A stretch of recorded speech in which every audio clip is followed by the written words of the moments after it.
L'UPC a été fracassé, ça fait longtemps.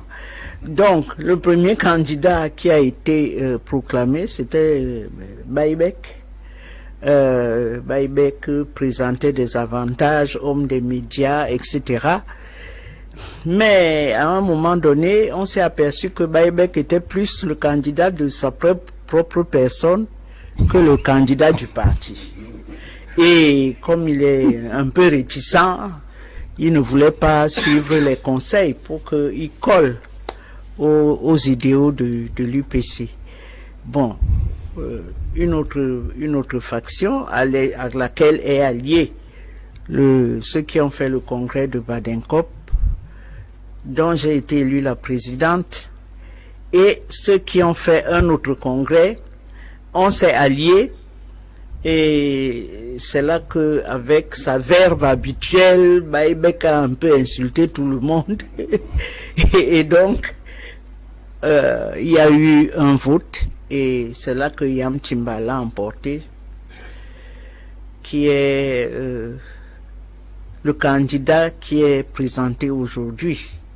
Bon, Bapo, un jour, à un moment donné, il a dit que non, il n'avait pas encore choisi de candidat, mais finalement, on sait que lui, c'est le candidat du, le candidat du RDPC qui est aussi son candidat. Et une autre faction soutient Akeremouna. Oui. Sans conviction. Mais c'est ça. Elle l'avait soutenu, elle y avait cru, mais Henriette Ekoué a changé de cap. Jean Baïbek, pour elle, n'est plus l'homme de la situation.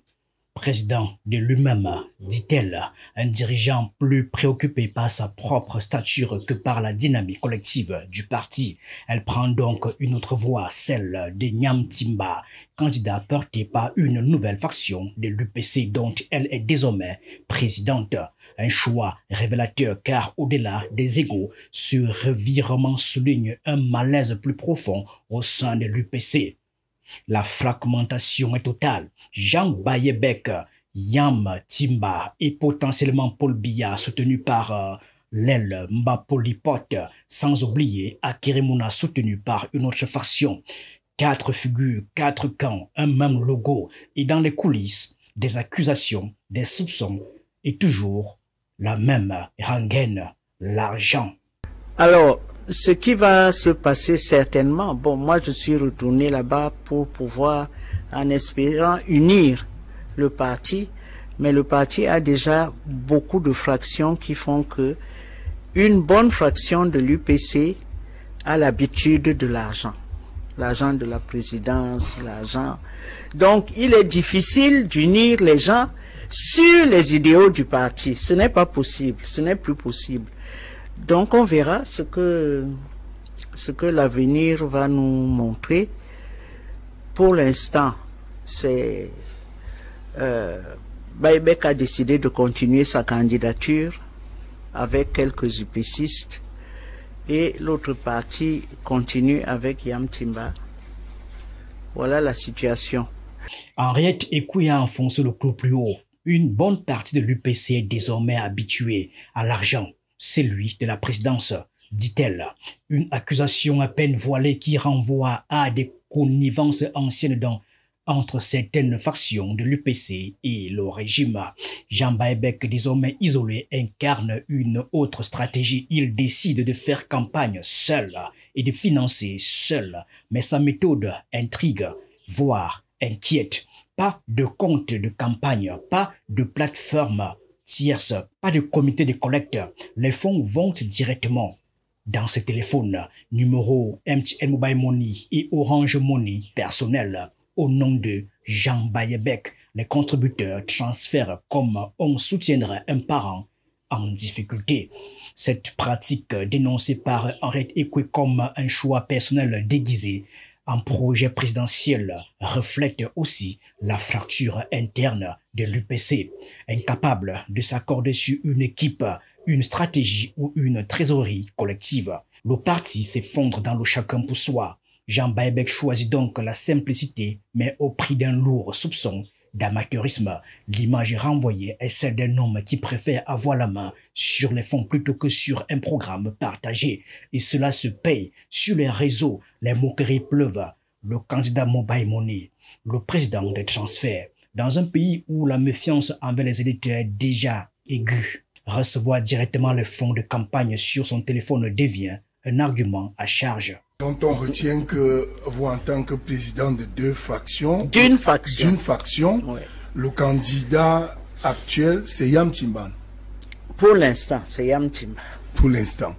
C'est-à-dire, l'UPC a 4 candidats, Akeremouna, Paul Biya, Yam Timban, Jean Baïbek, si on s'en tient au développement. Baïbek continue son aventure tout seul.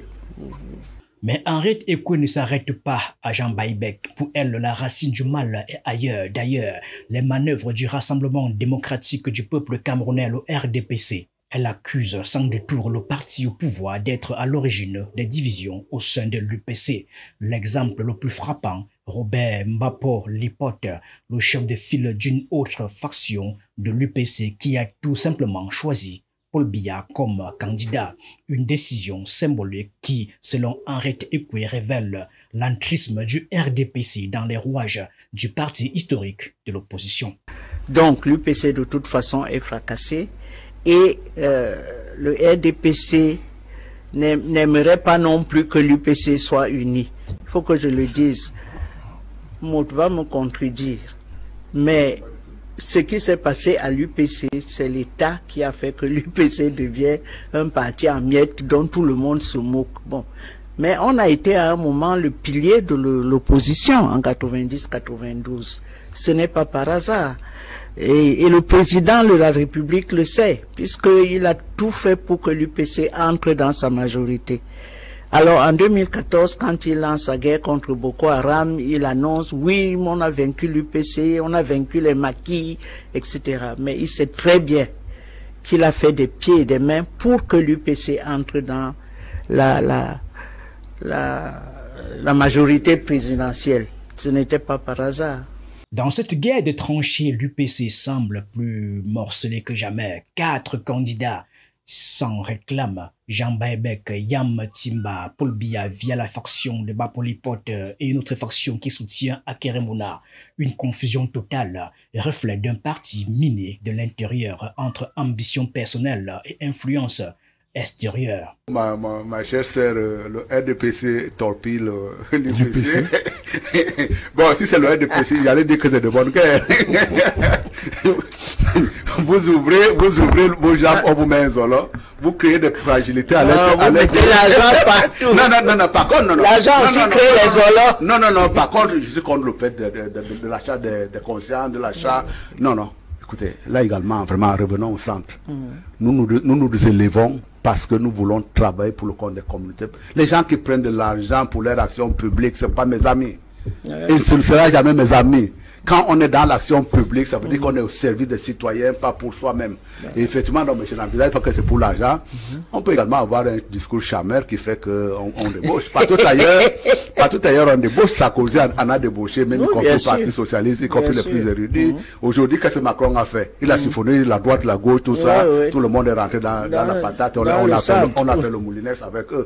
C'est de bon. C'est le moulinex.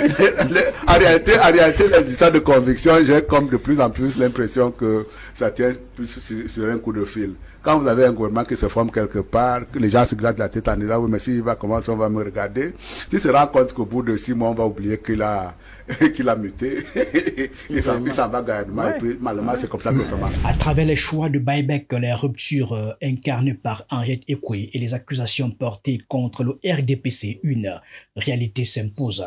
L'UPC est en crise. Une crise de leadership, de méthode et de cohérence. Pendant que d'autres candidats comme Maurice Kamto ou encore Cabral Libi structurent leur levée de fonds avec rigueur et transparence, Jean Baïbek envoie un message inverse, celui d'une aventure solitaire, financièrement flou, politiquement risquée. Et pendant ce temps, le RDPC accusé d'orchestrer la division reste en embuscade. En 2025, plus que jamais, la campagne présidentielle camerounaise ne se joue pas seulement dans les urnes. Elle se joue aussi dans la manière de demander et de recevoir l'argent du peuple.